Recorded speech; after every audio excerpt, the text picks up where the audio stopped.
getting a lot of inquiries lately around the recent UNC6395 attack, and you've probably, like many of us, have seen a lot of coverage around this at the media. Since it's top of mind for a lot of our customers and partners, we wanted to put together a short explainer video. I've brought along my colleague here and head of security, Corey, again for one of these conversations. What we're going to do is walk through what happened in the attack, why SaaS to SaaS integrations like this can become such high value targets for these threat actors, and then most importantly, how AppOmni helps you identify, protect, detect, and respond to these types of threats. So, Corey, thanks for hopping on with me again here. Right quick, just jumping in, can you give us an idea of how this attack is occurring, and then some of the different safeguards that organizations should be considering to make sure that they're not susceptible to these types of attacks again? Yeah, sure. So UNC6395, relatively advanced attacker from a tactics perspective as compared to some of the stuff we've seen in the past. They compromised Drift, which is an acquisition that SalesLoft did, and the app is a chat app that's like on your website and connects into your Salesforce tenant, then creates cases and things like that so that you can, respond to the leads there. Relatively high level of permissions. The SalesLoft guidance is that you should connect to this as an administrator and give it OAuth permissions as an administrator. So that's a high level of access that these actors had, and they accessed about 700 different Salesforce tenants that they found. They once they were in, they looked for AWS keys, VPN configurations, passwords, credentials, things of that nature. And so they're obviously looking to further a supply chain attack with this information of target organizations that they're interested in. The response was pretty good from a Salesforce perspective. They broke all the integrations, the OAuth tokens, obviously problematic for customers, but needed for IR. And then they delisted sales loss from the App Exchange, sales loss drift from the App Exchange, I should say.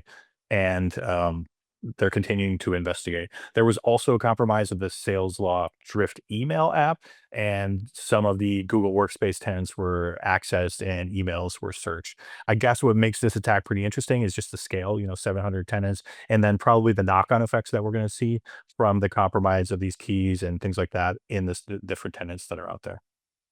Um, from a proactive prevention, perspective, the first thing you would want to do is make a list of all of your SaaS applications that are out there. In this case, in AppOmni, we obviously have that. And then you would want to look at the integrations that exist in those SaaS applications that are covered. So you can see we've marked the SalesLoft Drift app as compromised in here. We're helping customers out very quickly after this happened, and we're on this right away. Then after you've sort of got this list of all your SaaS apps and all the integrations, you want to dig down into the permissions of each of the of the integrations that exist. So you can see here like a train analytics integration connects to SharePoint, and the permissions are pretty high. So you're placing a lot of trust in this organization to not have these tokens compromised.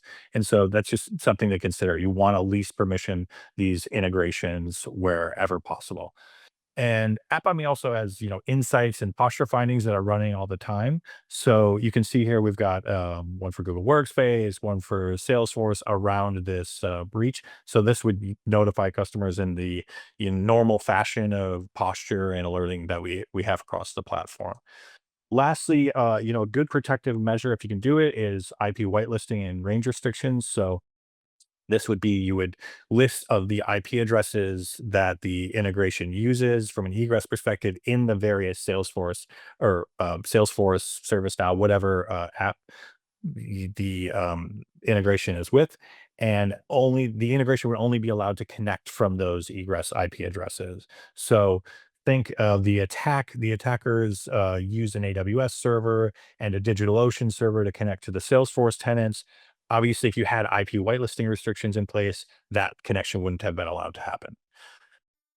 Awesome. Thanks for that insight, Corey. And I'll also add too that like through the App Omni platform, through our own kind of AI agent, Ask Omni, if you just want to figure out or check your SaaS tenants for the IP range restrictions, just simply ask it. So we've done that here, just as you can see, simply just ask it a question and it will generate a lot of those details and insights for you right out of the gate. So pivoting more into that detect and response angle here, Corey, what are the types of reactive things that something like an App Omni can do, helping people understand and actually run good incident response on this type of attack?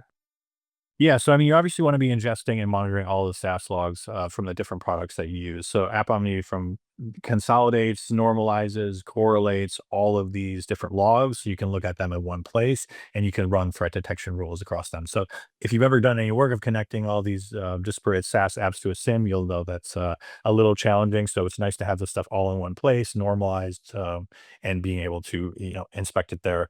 The first thing I would go into in this particular case, the attackers use Tor, and sometimes these attackers use commercial VPNs as well. We didn't see it in this case. We saw Tor. So I would look at the alert as high volume API query from a VPN address. We also cover Tor with another alert and proxies as well. So the attackers basically had multiple phases, but we definitely saw operators coming from Tor, connecting to these Salesforce tenants, and then generating logs that would reflect that, right? So we would fire an alert based on that Tor or VPN address activity or residential proxies or what have you. From there, I would look at also we had some UABA events around this. So OAuth app login from a VPN or a proxy network is a UABA event. And this is so user behavior analytics. This basically says, oh, Corey's, connecting from this network all the time. And then suddenly he's connecting from a VPN or a proxy network. This is not what he usually does. Let's fire an alert on that because he's, statistically breaking the pattern that he usually has. So that would have fired in this case as well. um, Lastly, I would say, you can dive into event search as well. If you're investigating this type of stuff, you're going to want to look at the events that occurred around the detection. And so you can go in here, you can see any specific event from all the different tenants that you have, the different SaaS products that are covered, and really get deep into investigating, the pattern of what happened around some of these alerts. This is going to be helpful if you're not using like a downstream SIM that's consuming all of this stuff. You can just do it in the product. Awesome. I think that covers it from proactive measures that we see out there that are effective, how to use the tool to work on some of this stuff, and then also some detective measures that we have out there. But I mean, we have a lot of detection rules, so a lot of things would fire around this type of malicious behavior and activity in SaaS tenants that we cover. Amazing. No, I appreciate that insight, Corey. Thank you so much. Just in closing here, one of the biggest takeaways really you can take from this attack is that ultimately SaaS to SaaS integrations remain a blind spot for most organizations. These connected applications often run with really powerful privileges, but very few teams have that full level of visibility that they need to really see what's going on, how they're being used, the perm scopes, etc. That's exactly where something like AppOmni comes into play. So what we're going to do is we give you that ability to identify these risky integrations, protect your environment by enforcing least privilege upon those apps, and then detect suspicious activity before it can have a chance to turn into any sort of a breach. So with AppOmni, you turn SaaS to SaaS integrations from a blind spot into a controlled monitor part of your security program. If this is something that you see as interesting, or you want to get more ahead of this so that way you're less susceptible to these breaches in the future, you know where to find us. Give us a shout. Hope to talk to you soon.